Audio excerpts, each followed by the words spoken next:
예, 전주시의 이성윤입니다. 어제 119 법원 서부법원 신탈 사건, 서부지법 난입 폭동 사건은 정말 온 국민에 충격을 줬고 저 자신도 이럴 수가 있을까 정말 심한 충격을 받은 사건이었습니다.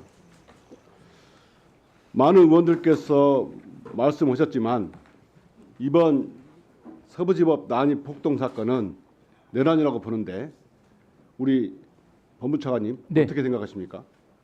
그 부분에 대한 법적 평가는 추후에 검토할 대상이라고 생각은 합니다. 우리 법제처장님 119 서부지법 난입 폭동 사건 내란이라고 보는데 어떻게 생각하십니까? 그런 부분을 개인적인 의견을 묻는 것은 대답하기가 좀 어렵습니다. 예, 그거는 수사가 아니, 진행돼서 재판에서 이걸 판단될 수사를 거라고 해봐야 봅니다. 합니까? 아니 이 수백 명이 법원에 난입해가지고 3시간 동안 법원을 점검하고 물건을 부수고 판사 나와 소리 지르고 현장 목격 다 하셨잖아요. 응? 이게 무법천지를 만들었는데 이게 내란죄가 아니면 뭐가 내란입니까? 우리가 법조인들이 정말 진실의 편에 서지 못하고 모든 순간마다 순간순간마다 그 순간만 모면하기 위해서 인경변식 답변을 하기 때문에 이런 폭도들이 생기는 겁니다. 예? 자, 처장님. 그러면 예. 처장님께서 생각하시기에 이 사건의 원인은 뭐라고 생각하십니까? 여러 가지 말씀을 드릴 수 있을 것 같습니다.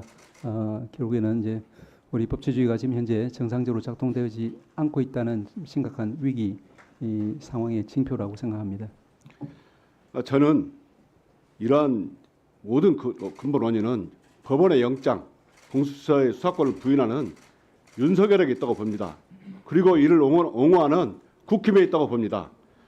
지난 12.3 내란 때부터 윤석열이 저희 관저에서 서결 선생을 쌓고 싸움을 독려했고 또 이번에 감옥에 들어가면 감옥 정치를 하면서 얼마나 노란을 붙이게 모르겠습니다. 윤석열의 발언을 보시겠습니다. 보세요. 1월 1일 날은 뭐라고 해요? 저는 여러분과 끝까지 이 나라를 지키기 위해서 싸울 것입니다. 또 1일 편지에서는 대한민국을 바로 세우는 이 전쟁 여러분들이 전사입니다. 윤석열의 즉 변호인이 한 말이에요. 또 체포 직전에 한 말입니다. 이 나라에는 법이 모두 무너졌습니다. 또 윤석열의 변호인 한 말이 있습니다.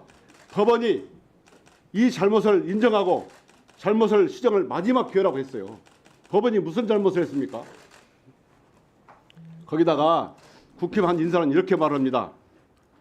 윤석열의 외롭고도 힘든 성스러운 전쟁에 참전하는 아스팔트 십자군이라 지켜세웠어요.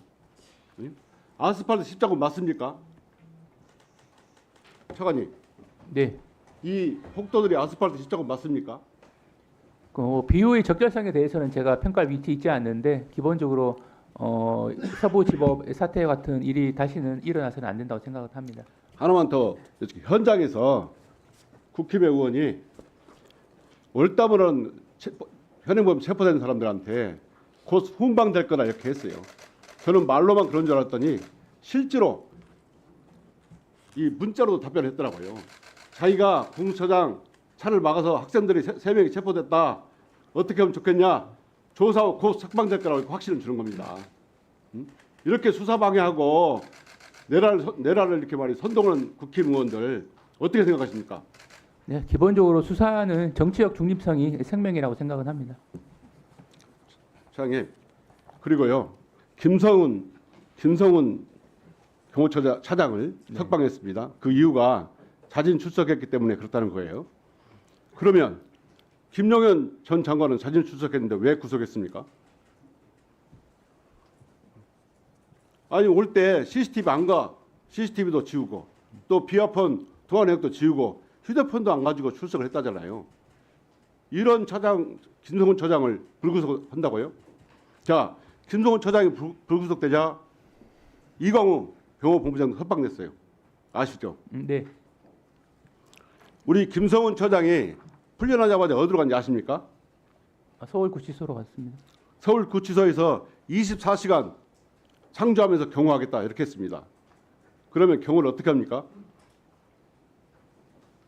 김성훈 차장이 윤석열을 어떻게 경호를 합니까? 경호법에 따른 절차에 따른 경호를 진행할 그러면 것으로 좋습니다. 알고 있습니다. 구치소 내는 안 된다 치더라도 이동할 때 김성훈 차장이 근접해서 경호합니까? 그 부분은 현재 구체적인 경호 방법에 대해서는 협의 중에 있습니다. 김건희에 대해서 현재 접견 금지가 된 거 알고 계시죠? 네네. 변호인 제외하고는 접견 금지. 변호는 접견할 수 있지만 가족은 안 됩니다. 네. 김성훈 차장은 윤석열에 대해서 하늘에서 보내신 대통령이라고 했어요. 이 정도로 신경 경호를 하는 사람이고 이 사람이 다시 24시간 붙어 다니면서 경호를 할 경우 심각한 우려가 생길 수 있습니다. 그 경호 계획 짤 때 접근을 못하도록 하십시오. 기본적으로 경호법에 의한 경호는 대상자 이익을 위한 것이 아니고 국가 안보, 그다음에 국가 기밀 보호를 위해 존재하는 부분입니다. 그래서 관련 법령에 따른 적법한 경호가 이루어질 수 있도록 만전을 기하도록 하겠습니다. 옆에도 못 가게 하십시오. 또 하나 물어보겠습니다. 요즘 공무원들 사이에 어떤 소문이 돌고 있냐면 검찰에서 이번에 경호처 차장을 불구속한 이유가 있다. 그건 뭐냐? 이번에 구속된 윤석열 그리고 10명의 구속된 사람을 제외하고 나머지 공무원에 대해서는 추가 수사하지 않겠다는 검찰의 그런 가이드라인을 제시했다는 거예요. 공무원들 사이에서 이게 소문으로 돌고 있습니다. 그렇기 때문에 이런 김성훈 차장도 석방했고 또 최상목 대행도 자기 더 이상 수사가 확대되지 않는다고 생각하기 때문에 앞으로 이 특검법도 거부할 거라 이런 소문이 돌고 있습니다. 차관님, 네. 검찰에서 이런 가이드라인 줬습니까? 그런 사실은 없는 것으로 알고 있습니다. 이런 소문이 돌고 있어요. 검찰이 내란 잠보를 제대로 수사하지 않으면 언제나 다시 내란이 다시 일어날 가능성이 있습니다. 철저하게 수사하십시오. 네, 알겠습니다.